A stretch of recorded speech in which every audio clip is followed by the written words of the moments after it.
Yan, Yo, Bud. sebetulnya gue tuh agak nggak terlalu pengen rekaman hari ini. Karena kita berdua bahas topik sesar, which is dua-duanya laki-laki.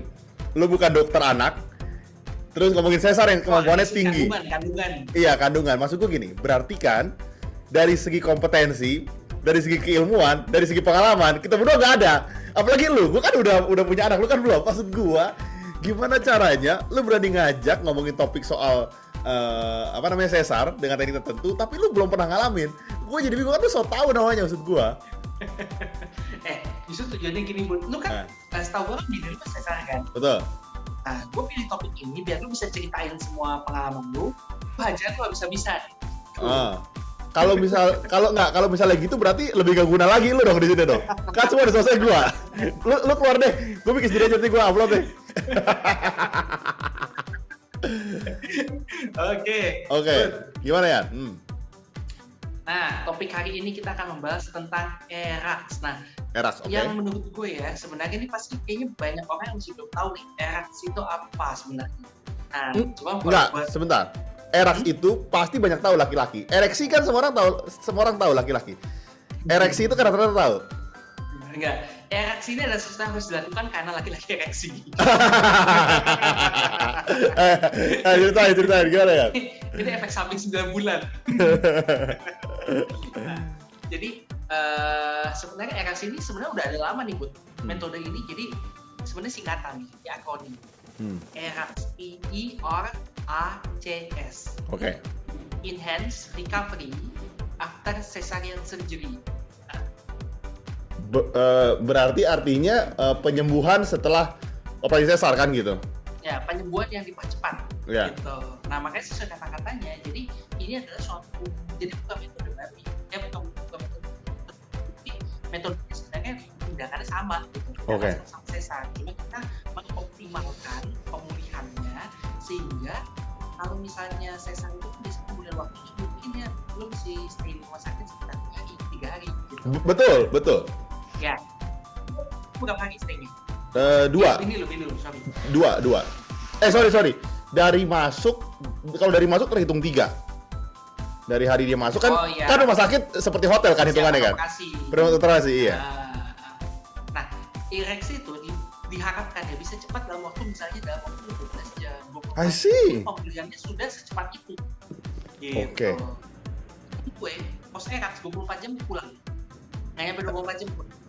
Oh, atau jangan-jangan dokter salah ngecek, mungkin dia nggak jadi melahirkan, emang waktunya aja, makanya dicek nggak jadi kan pulang jadinya. Enggak ya? Pasti cek emang bilnya belum dibayar gitu.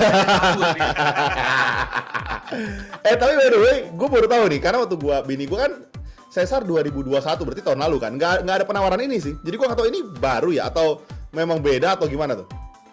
Mereka ngelihat juga sih nawarinnya itu ngelihat pertama gitu, ini kira-kira suaminya mampu atau enggak.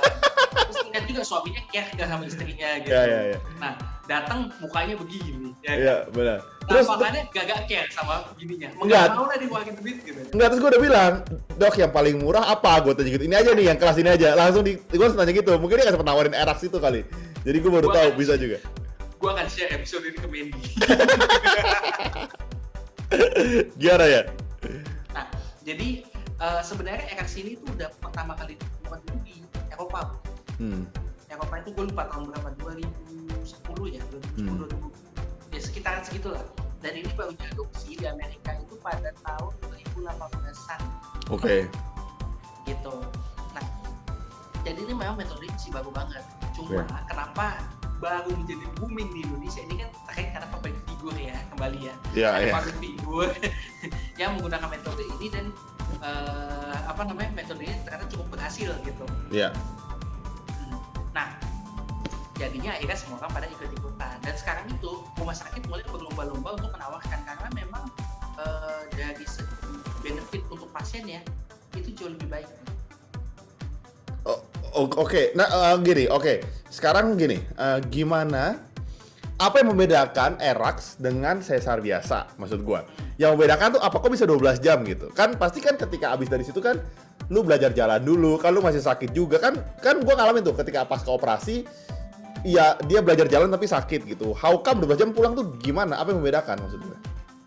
Nah, kalau tapi lu bukan lu dong, bini lu dong pasti. Lihat dong, kan gue mendampingi tapi. Yakin. Iya dong. Cuman tinggal tidur. Iya mendampinginya dengan tidur, itu gimana sih? Oke. Jadi yang pertama buat seperti kata-katanya enhance recovery after cesarean surgery itu, jadi kita berusaha meningkatkan dengan cara mengoptimalisasi ya semua proses yang terjadi pada saat operasi sesar.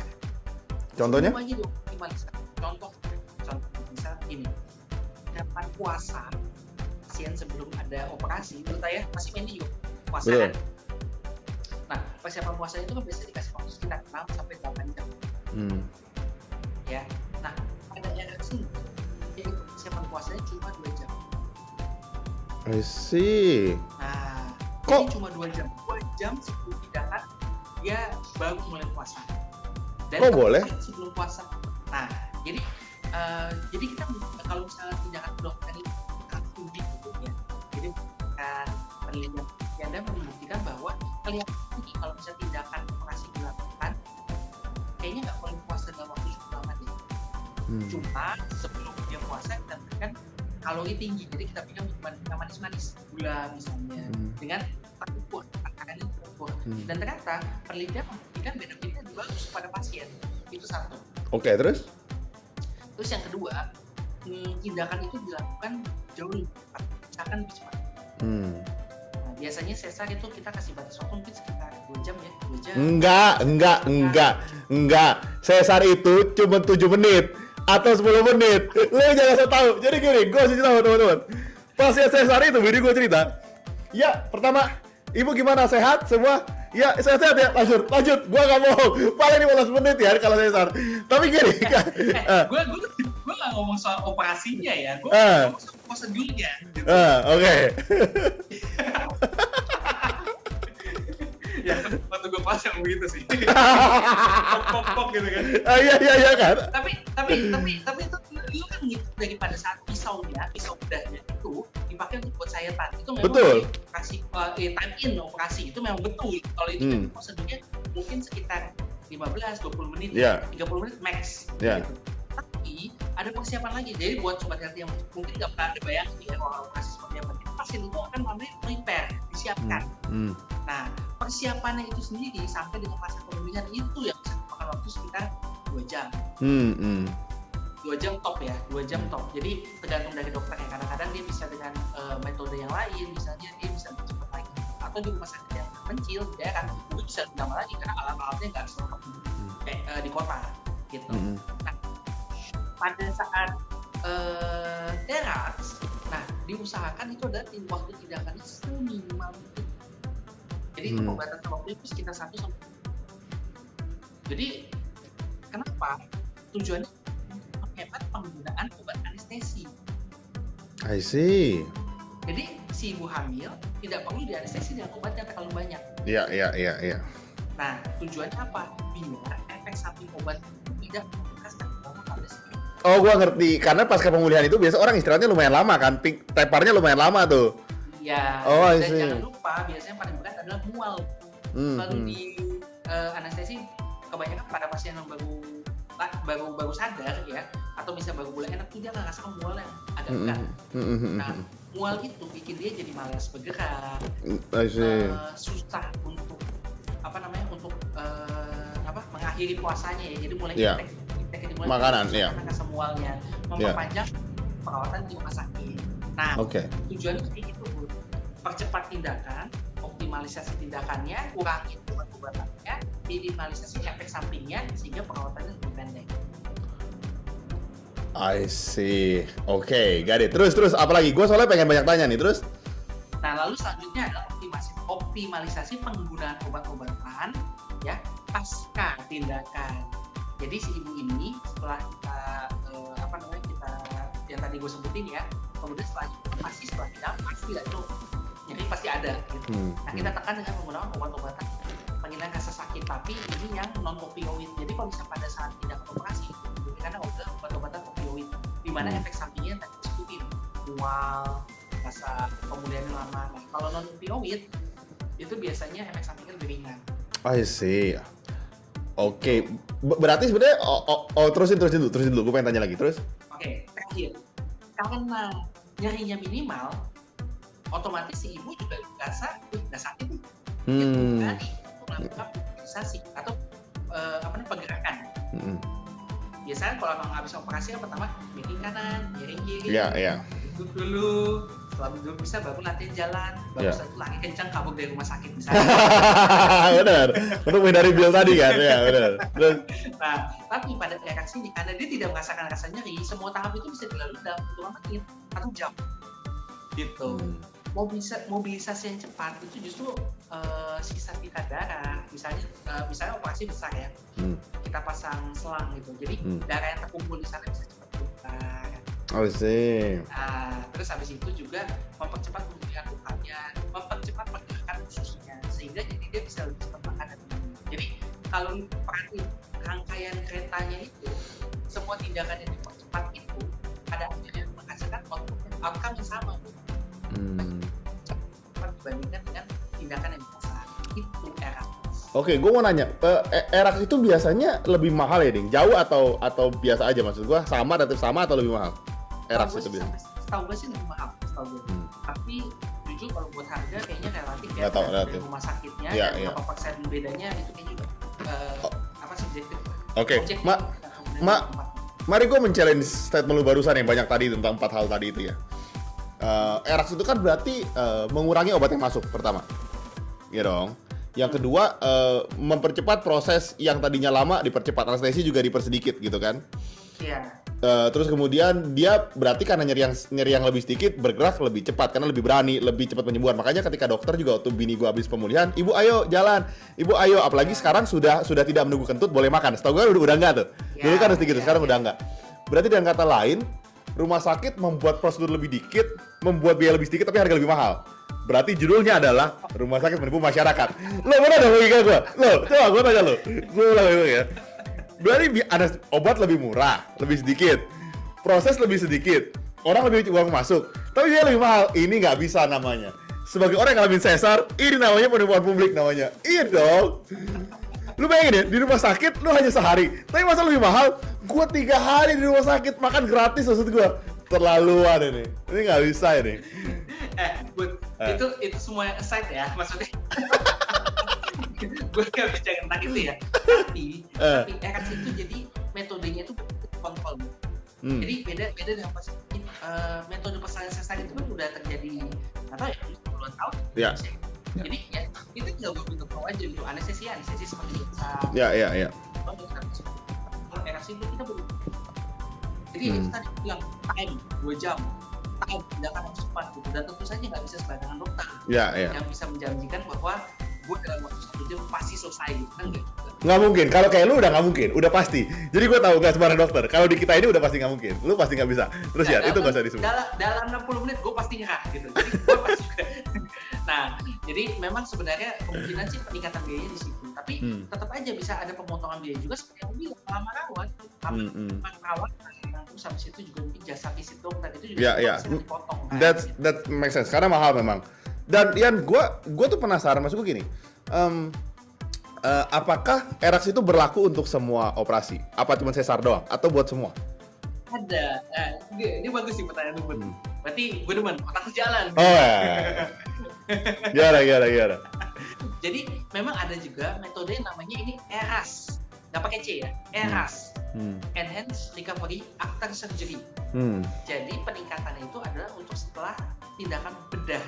Bukan sesar. Yeah. Jadi dalam kata lain sebenarnya metode ini bisa diterapkan pada tindakan bedah.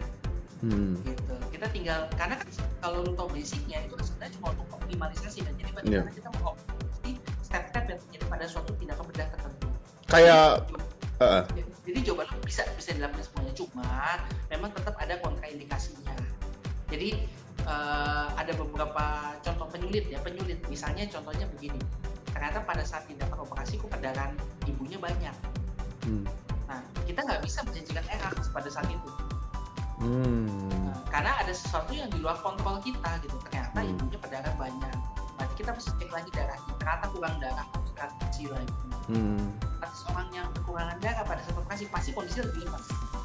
Nggak mungkin bisa kita lakukan, kita paksain mobilisasi secepat itu. Gitu. I see. Pada dasarnya ya RX jadi tidak perlu. Jadi ada beberapa kondisi di mana RX nggak bisa. Gitu. Enggak, yang gue mau tanya adalah kondisi yang paling mudah itu kan usus buntu, karena kan relatif sama sebetulnya. Maksud gue usus buntu itu kan operasi bedah yang ya, termasuk kecil ya, menengah dan kecil ya usus buntu ya sebetulnya. Maksud gue setelah itu kan pas operasi kan gue pernah ya sama nunggu kentut baru makan, kemudian lu suruh jalan, suruh gerak gitu kan. Dan terus biasanya dia tanya mau pakai kateter nggak, begitu sadar nggak mau gue karena gue takut kan, jadi gue pakai kateter berusaha nggak, saya bisa gitu. Jadi maksud gue era sangat memungkinkan untuk dioperasi usus buntu kalau di pengalaman itu, iya dong. Sebenarnya bisa aja Bu, tapi kembali lagi ya itu tergantung dari layanan rumah sakitnya. Gitu. Nggak semua rumah sakit mampu atau mau ya untuk saat ini untuk menyediakan layanan ERAS untuk berbagai macam tindakan bedah. Oh, gua ngerti, I see. Oke, berarti sebetulnya kalau misalnya mereka tidak menawarkan, ya bisa aja memang karena rumah sakitnya tidak menyediakan jasa itu ya. Jadi jadi maksud gua tidak kita nggak bisa bayar request di semua rumah sakit. Sorry, gua mau erax nih karena gua pengen buru-buru gitu. Kita nggak bisa gitu kan maksudnya kan? Iya, gitu. Jadi mungkin kalau buat lu atau sobat terapi yang misalnya udah tertarik nih, ternyata ada metode ini. Nah, mungkin ada baiknya sebelum lu memutuskan memilih rumah sakit ya lu lakukan riset dulu di rumah sakit itu layanan apa yang tersedia di sana, apa yang bisa dilakukan, apa yang enggak, gitu untuk memilih yang pas buat lu. Dan yang paling penting adalah lu mesti cek setelah erax itu biaya apa yang turun dan apa yang naik. Iya dong. Kalau ternyata gue bilang, kalau ternyata biayanya sama atau lebih mahal, ya mendingan lu 3 hari di rumah sakit dong, maksud gua. Lebih mahal lu stay kan, maksud gua gitu gimana ya dong. Nah, sobat nanti pembuktian ya di menit kesegini gitu kan, mukanya begitu terus gak care sama istri. Tapi gua rasa erax ini kita bisa bantu share karena banyak orang yang memang alasan ginian, alasan terbesar gitu ya orang nggak mau sesar karena pasca sesar itu sakitnya lebih lama, biasa gitu. Karena nyokap gua ngalamin, bini gua ngalamin. Jadi banyak orang tidak mau sesar karena dia mau setelah melahirkan normal dia bisa langsung pulang. Kan lahiran normal gitu ya. Kalau nggak ada kendala, abis itu besoknya bisa langsung pulang gitu. Alasan terbesar kan sebetulnya orang mau normal karena itu gitu. Dan kalau ternyata erax bisa memberikan hasil yang relatif sama, gua rasa orang perlu tahu gitu. Kalau kadang-kadang kan orang sesar tuh banyak faktor ya. Ya bisa dia nggak mau atau bisa emang dia punya kendala tertentu gitu. Bisa juga dia punya kayak Mandy kan ada ini jadi nggak bisa sesar, nggak bisa normal makanya disesar. Nah gua rasa informasi ini kalau teman-teman merasa perlu tahu gitu bisa dia share deh ke teman-temannya. Jadi kalau memang nggak bisa normal ya udah sesar tetap bisa dengan teknik erax untuk bisa cepat pulang juga gitu dan mengalami kondisi sakit yang lebih cepat. Bahkan dulu nyokap gua ya, berarti kan era berapa tahun lalu tuh adik gua lahir, 14 tahun lalu. Pasca penyembuhan sesar itu sakit banget, itu sampai 3-6 bulan masih berasa. Makanya aku bilang, aduh sesar sakit. Sekarang bini gua enggak tuh, kayak udah 2 mingguan udah biasa aja, cuma nyeri-nyeri sedikit. Maksudnya sakitnya beda sekali dengan beda 14 tahun, apalagi erax gua rasa prosesnya juga lebih cepat gitu sih. Ada tambahan lagi ya? Mungkin menurut gue jangan istri lu males gitu. Kalau sama lu juga cuma nggak ada solusi, diem aja ditahan aja gitu. Bener lo ya, parah lo ya. Gua nggak nyangka lo ngomong ini, keterlaluan lo ya. Anda terlalu. Itu aja sih dari gue. Jadi benar kata Budi sih, kembali lagi pemutusan lu mau melakukan sesar atau misalnya persalinan normal itu semuanya adalah tergantung dari kondisi bayi lu. Ya. Pada saat mau melahirkan itu seperti apa, dan juga kembali lagi pada pilihan pribadi. Semuanya ada positif negatifnya. Gak mungkin ada suatu kondisi lu dipaksain untuk normal atau sebaliknya gitu. Kondisi ini dipaksain untuk sesar tanpa mempertimbangkan keinginan pribadi, kondisi bayi dan juga kondisi tubuh si ibu. Jadi kau putuskan baik-baik dulu. Setelah lu tahu mengandung 9 bulan untuk menemukan kira-kira perjalanan bayinya akan seperti. Jadi buat teman-teman yang nungguin konten kita akan tayang tiap Senin dan Kamis karena kita berusaha untuk konsisten ngasih informasi, terutama banyak mitos mungkin yang berkembang atau teman-teman tahu mitos yang merasa ini benar nggak sih, kok aneh banget sih, kayaknya boleh DM kita juga atau boleh tulis di kolom community kita untuk kita bisa bahas bareng. Dan yang pasti Adrian sama gue akan bahas semua topik-topik yang menyangkut kesehatan gitu. Ya Adrian? Oke, berarti sampai kita ketemu di episode selanjutnya. Stay healthy. Stay alive. Bye-bye.